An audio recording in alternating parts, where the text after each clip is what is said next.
வணக்கம் நேயர்களே. அமெரிக்க துணை ஜனாதிபதி கமலா ஹாரிஸ் ஜனாதிபதி வேட்பாளராக இருக்கின்றார். அவருடைய தேர்தல் அலுவலகம் துப்பாக்கிதாரிகளால் சுடப்பட்டிருக்கிறது. என்ன நடந்தது விரிவாக பார்ப்போம். அமெரிக்காவில் அதிபர் தேர்தல் வருகின்ற நவம்பர் மாதம் இடம்பெறவிருக்கிறது. அமெரிக்க மாகாணங்கள் முழுவதிலுமாக தேர்தல் பிரச்சாரங்கள் சூடுபிடித்திருக்கின்றன. குடியரசுக் கட்சி சார்பில் டொனால்ட் ட்ரம்ப் முன்னாள் ஜனாதிபதியாக இருந்தவர் சரியான மாதிரியான பிரச்சாரங்களை எல்லாம் மேற்கொண்டு வருகின்றார். அதே போல ஜனநாயக கட்சி சார்பாக இந்திய வம்சாவளியைச் சேர்ந்த துணை ஜனாதிபதியாக இருக்கக்கூடிய கமலா ஹாரிஸ் போட்டியிட்டுக் கொண்டிருக்கின்றார். அவருக்கும் பிரச்சார கூட்டங்கள் அதிகமாக எல்லா மாகாணங்களிலும் சூடு பிடித்திருக்கிறது. அதே போல இப்பொழுது மக்களினுடைய கருத்து கணிப்புகளின் அடிப்படையில் கமலா ஹாரிஸுக்கான வாக்குகள் அதிகமாக கிடைக்கப்பெறும் என்று சொல்லப்படுகின்றன. ஆதரவுகள் கமலா ஹாரிஸுக்கு பெருகி வருகின்றன. அதே போல இந்த ஆதரவுகளிலிருந்து கமலா ஹாரிஸ் ஜனாதிபதியாக வர வேண்டும் என்று முன்னாள் ஜனாதிபதிகள் பலரும், அமெரிக்காவை ஆண்ட முன்னாள் ஜனாதிபதி பராக் ஒபாமாவில் இருந்து பலர் வாழ்த்துக்களையும் சொல்லி வருகின்றார்கள். இந்த சூழ்நிலையில் டொனால்ட் ட்ரம்பினுடைய ஆதரவாளர்களோ அல்லது வேறு சிலரோ யார் என்று உறுதிப்படுத்தப்படவில்லை என்ன செய்திருக்கிறார்கள் சொன்னால், கமலா ஹாரிஸினுடைய ஒரு தேர்தல் அலுவலகம் அமைக்கப்பட்டது அரிசோனா மாகாணத்தில் பீனிக்ஸ் நகரில். அந்த அலுவலகம் மீது இனம் தெரியாத துப்பாக்கிதாரிகளை அனுப்பி துப்பாக்கி வேட்டுகள் மேற்கொள்ளப்பட்டிருக்கின்றன. தெய்வாதீனமாக அந்த அலுவலகத்தில் யாரும் இருக்கவில்லையாம். அதனால் எவரும் உயிரிழக்கவில்லை. ஆனால் அந்த அலுவலகத்தில் தான் சில காயங்கள் ஏற்பட்டிருக்கின்றன.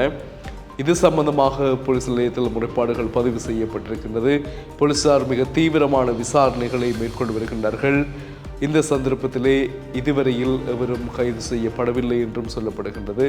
இது தொடர்பான மேலதிக விசாரணைகளை தாங்கள் இன்னும் மேற்கொள்ளவிருப்பதாக போலீசார் தெரிவித்திருக்கின்றார்கள். இதனால் அமெரிக்காவின் பீனிக்ஸ் நகரில் போலீசார் குவிக்கப்பட்டிருக்கின்றார்கள். இது இரண்டாவது முறையாக மேற்கொள்ளப்படுகின்ற தாக்குதலாக சொல்லப்படுகின்றது. முதலும் ஒரு முறை பீனிக்ஸ் நகரில் துப்பாக்கிச்சூடு சம்பவங்கள் மேற்கொள்ளப்பட்டன. இது இரண்டாவது சம்பவமாக பதியப்பட்டிருக்கிறது.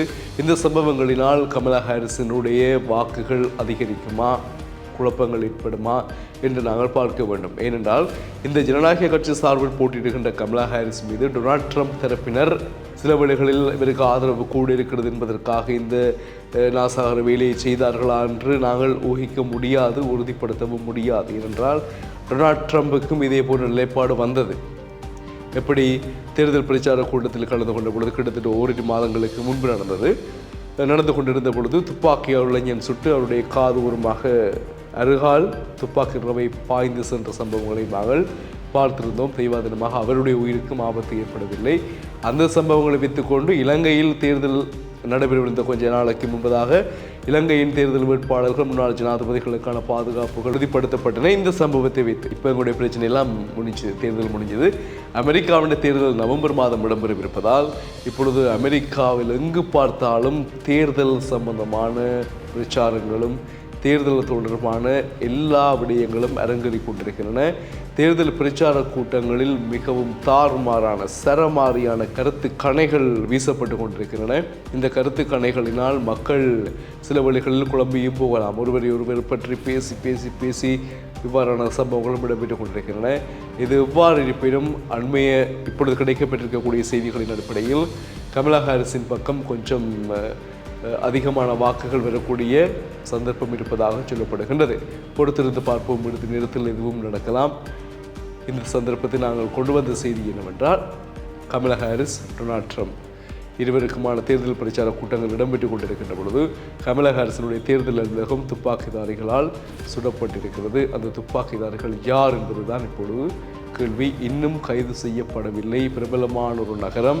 அந்த நகரத்தில் வீதியோரங்கள் எல்லாம் கேமராக்கள், வீதிகள் எல்லாம் கேமராக்கள் இருந்தும் அந்த துப்பாக்கிதாரிகள் இன்னும் கண்டுபிடிக்கப்படவில்லை என்பதுதான் மர்மம்.